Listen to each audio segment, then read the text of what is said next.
तो ये जो हम पढ़ रहे थे पहले ही इसका दूसरा पार्ट है एंडोप्रोक्टा का, जिसमें हमने एसेक्सुअल रिप्रोडक्शन तक की बात की थी और अब हम सेक्सुअल रिप्रोडक्शन पे आते हैं। तो सेक्सुअल रिप्रोडक्शन में इसका एग कैसा होता है? इसका एग छोटा होता है, यॉकी होता है, इसमें बहुत सारा यॉक भरा होता है और ये ओवरीज़ के अंदर बनता है और इनके ओवरीज़ को ही गोनोडक्ट भी कहा जाता है, ठीक है।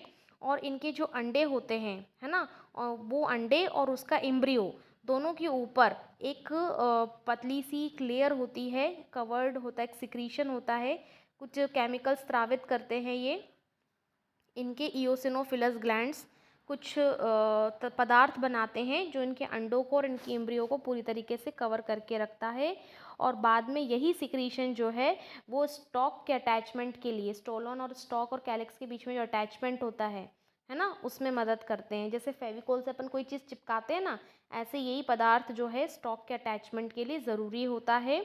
और यही स्टॉक जो ब्रूड चैम्बर में हमने देखा था, है ना, वहाँ पर ये स्टॉक कैसे कनेक्टेड होते हैं ब्रूड चैम्बर से, तो ये सिक्रीशन की मदद से ही वो ब्रूड चैम्बर में एडहर हो पाते हैं, चिपक पाते हैं, ठीक है।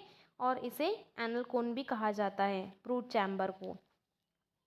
फिर ये ब्रूड चैम्बर की जो वॉल होती है वो बड़ी थिक होती जाती है और उसमें कुछ धीरे धीरे फूड भरने लगता है जो कि एम्ब्रियो डेवलप हो रहा है उसको न्यूट्रिशन पहुंचाता है।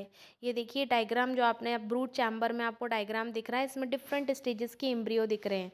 तो इनका जो स्टॉक अटैच हुआ है नीचे, अभी स्टोलोन तो है नहीं, तो वो सिक्रीशन के थ्रू ही वो स्टॉक इनसे अटैच हो पाता है ब्रूड चैम्बर से और ब्रूड चैम्बर की वॉल थिक हो जाती है, इसमें फूड भर जाता है, इंक्लूशंस हो जाते हैं जो कि ये डेवलपिंग एम्ब्रियो के लिए न्यूट्रिशन का काम करते हैं, ठीक है। फिर उसके बाद आते हैं कि जैसे जैसे नया अंडा बनता जाता है वो पुराने अंडे को या पुराने बढ़ते हुए एम्ब्रियो को आगे खसकाता जाता है और इस तरीके से एक पूरा सक्सेशन आपको दिखता है ब्रूड चैम्बर में। सक्सेशन मतलब सबसे बड़ा उससे छोटा फिर अंडा, इस तरीके से पूरी लाइन से आपको ब्रूड चैम्बर में सारी स्टेजेस मिलने लगती हैं। ये था सेक्सुअल रिप्रोडक्शन। एफिनिटीज़ में आते हैं तो इसकी एफिनिटीज़ जो हैं वो एक्टोप्रोक्टा से हैं, है ना। तो एक्टोप्रोक्टा से इसकी क्या क्या सिमिलैरिटीज़ हैं वो देखते हैं कि दोनों में सीलिएटेड टेंटिकल्स का क्राउन होता है, ठीक है। इनके जो ऊपर वेस्टिब्यूल है उसके ऊपर अगर अपन देखें तो टेंटिकल्स होते हैं जो अंदर से सीलिएटेड होते हैं और ऐसा लगता है जैसे कि ताज पहना हुआ है उसने, क्राउन। दोनों का एलिमेंट्री कैनाल यू शेप्ड का होता है और दोनों के जो लार्वा होते हैं, है ना, वो भी ऑलमोस्ट सिमिलर टाइप के होते हैं। और डिसिमिलैरिटीज़ की अगर हम बात करें तो डिसिमिलैरिटीज़ ये हैं कि जो एंटोप्रोक्टा हम पढ़ रहे हैं ये एसीलोमेट है, इसमें सीलोम प्रेजेंट नहीं है या सूडोसीलोम प्रेजेंट है, और एक्टोप्रोक्टा जो होते हैं वो ट्रू सीलोमेट्स होते हैं, ठीक है।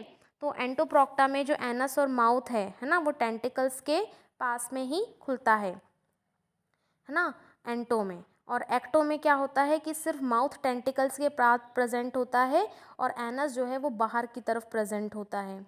और एंटो की बात करें तो उनका जो प्रोटोनेफ्रिडी और गोनोडक्ट्स दोनों प्रेजेंट होते हैं और एंटोप्रोक्टा में ना तो प्रोटोनेफ्रिडिया होता है और ना ही गोनोडक्ट्स होता है। यही कारण था कि ब्रायोजुआ के दोनों फाइलम्स को फिर फाइनली अलग अलग नाम दे दिया गया, नहीं तो ये पहले दोनों किस में आते थे, ब्रायोजुआ में आते थे, ठीक है। तो यहाँ तक था हमारा पूरा एंटोप्रोक्टा, ये सेकेंड पार्ट है।